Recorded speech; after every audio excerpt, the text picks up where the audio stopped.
Bismillahirrahmanirrahim. My name is Gawar Kalim Hamayo and I am lecturer at ISP. Students, आज हम एक course start करने जा रहे हैं जिसका नाम है इंटरनेट एंड वेब इंजीनियरिंग।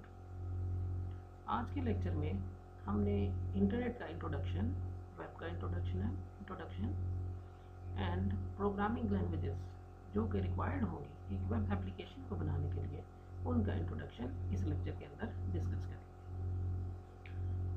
अच्छा, इन कोर्स को स्टार्ट करने से पहले हमें सबसे पहले कोर्स का ऑब्जेक्टिव पता होना ज़रूरी है। हम ये कोर्स पढ़ के इसलिए रहे हैं to understand the working of the internet, कि इंटरनेट किस तरह से वर्क करता है, इंटरनेट के बैक एंड पे किस तरह से काम हो रहा होता है, एक वेबसाइट एक्चुअली किस तरह से डिज़ाइन की जाती है, और जो ट्रेंड्स हमारे वेब एप्लीकेशंस को बनाने के लिए जो लैंग्वेजेस यूज़ हो रही हैं उसके बारे में हमने इसके अंदर डिस्कशन करनी है, इसमें पढ़ना है। लास्ट में हमने क्या करना है, एडवांस वेब लैंग्वेजेस का इम्पैक्ट जो इंटरनेट वर्ल्ड के ऊपर, जो को बहुत बड़ा वर्ल्ड है, उसके ऊपर क्या पड़ रहा है।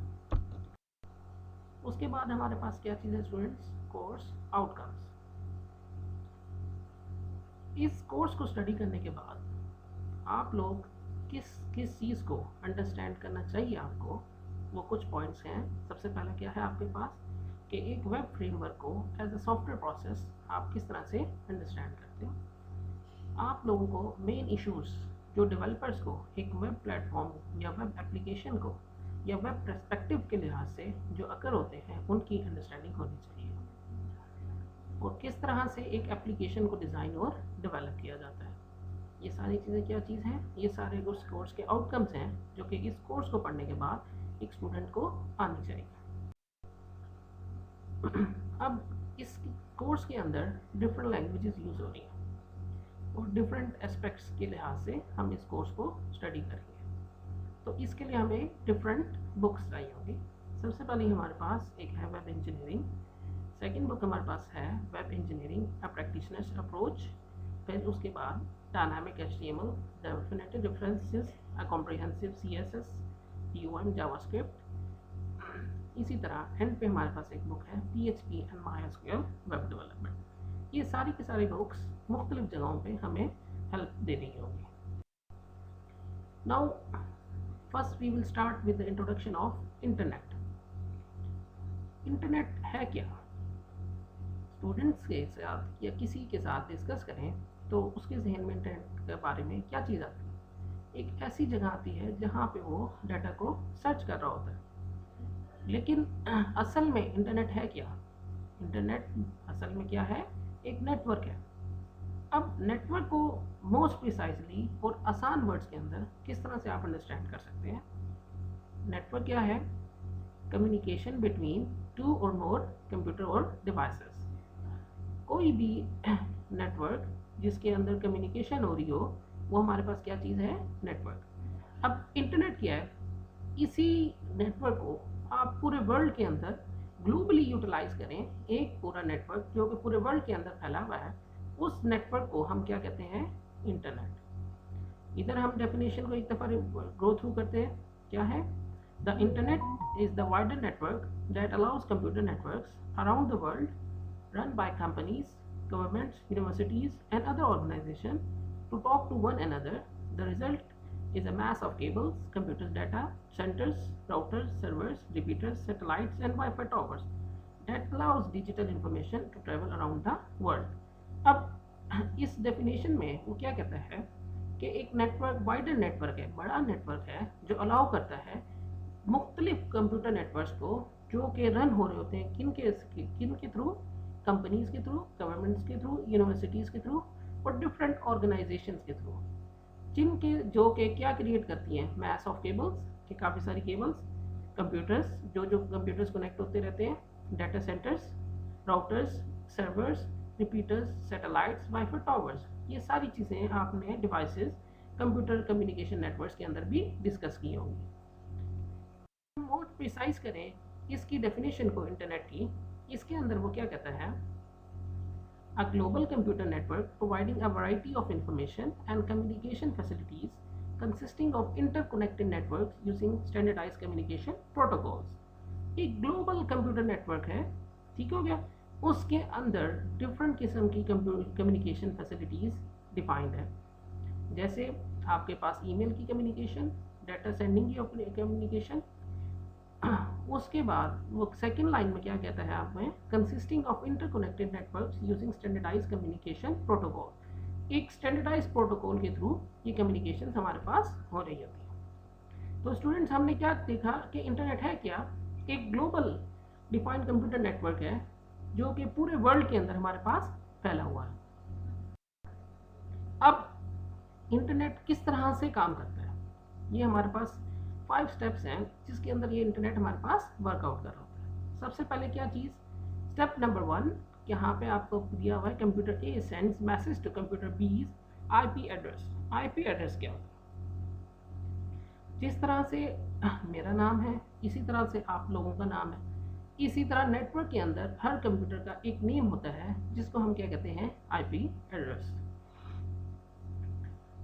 सेकेंड में क्या होता है, message is broken into smaller pieces called packets. अब कंप्यूटर ए ने जो मैसेज सेंड किया है कंप्यूटर बी के आईपी एड्रेस के ऊपर, जो मैसेज है वो उसको ब्रेक डाउन कर देते हैं किन के अंदर, स्मॉल पीसेस के अंदर, जिसको हम क्या कहते हैं, packets. Packets are sent along packet routing network to correct IP address. अब जो ये पैकेट्स होते हैं, ये राउटिंग के थ्रू, आपका राउटिंग नेटवर्क के थ्रू एक एक पैकेट सेंड होना शुरू हो जाता है किसके ऊपर, करेक्ट आईपी एड्रेस के ऊपर। स्टेप नंबर 4 पे हमारे पास क्या चीज़ है, packets are subject to transfer control protocol to maintain quality. अब जो ट्रांसफर कंट्रोल हो रहा होता है उस प्रोटोकॉल की क्वालिटी को मेंटेन करने के लिए हम क्या कर रहे होते हैं, पैकेट्स डिफाइन कर रहे होते हैं, पैकेट्स बना रहे होते हैं या उसको स्मॉल पार्ट्स के अंदर डिवाइड कर रहे होते हैं। स्टेप नंबर 5 में हमारे पास क्या है, packets are received and reassembled at computer बीज आईपी एड्रेस। अब जो पैकेट्स आए हैं कंप्यूटर बी के पास, वो किस इसमें है, स्मॉल पोर्शंस के अंदर, स्मॉल पीसीस के अंदर। उन सारे पीसीस को रीअसेंबल्ड करता है किस चीज़ पे, कंप्यूटर बी के आईपी एड्रेस पे, और वो चीज़ आपके पास सेंड हो जाता है मैसेज इसको कंप्यूटर बी को।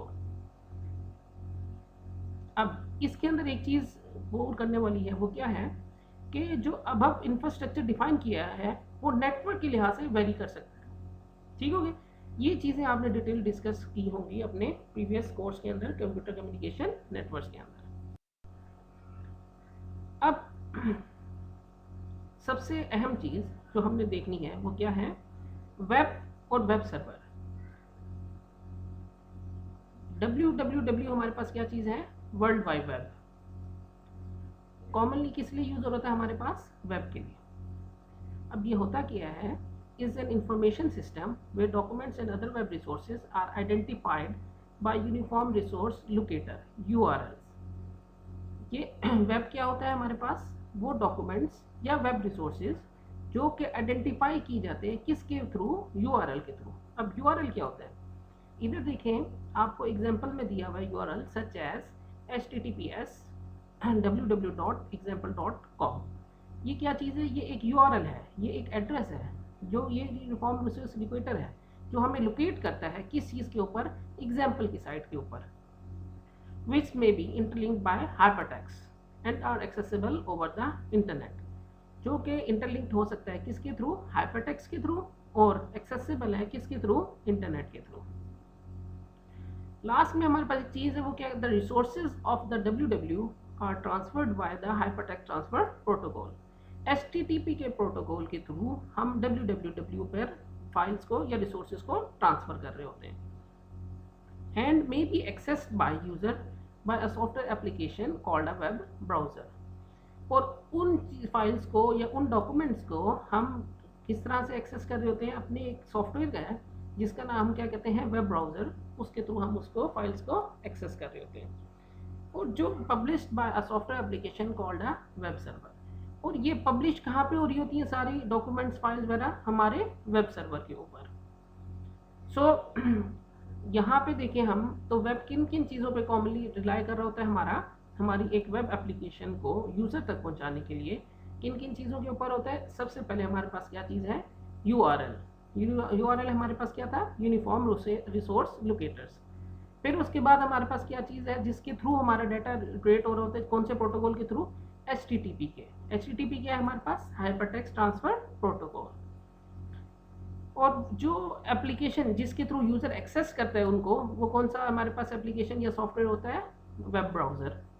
और जिस जगह पे ये डॉक्यूमेंट्स पब्लिश हो रहे होते हैं वो हमारे पास क्या कहाँ पे हो रहे होते हैं, वेब सर्वर्स के ऊपर। इस वेब सर्वर के अंदर हमारे पास यहाँ पे क्या चीज़ है, अपाचे। ठीक हो गया, एक सॉफ्टवेयर है, इसको आगे जाके हम लेटर ऑन डिस्कस करेंगे डिटेल के अंदर। अब जो फाइल हमारे पास यहाँ से क्लाइंट ने रिक्वेस्ट की थी वो सर्वर में आ गई है। सर्वर ने फाइंड किया कि ये एक index.php की फाइल थी, जो उसको प्रोसेस करने के बाद उस PHP फाइल को किसी भी PHP सॉफ्टवेयर या किसी भी प्रोसेस के थ्रू जो हमने लेटर ऑन डिस्कस करने हैं उसके थ्रू वो करेगा कन्वर्ट किसके अंदर, HTML के अंदर एज एन आउटपुट फाइल। कौन सी फाइल को, जो यूजर ने HTTP रिक्वेस्ट के थ्रू सेंड की थी। अब इस सर्वर के थ्रू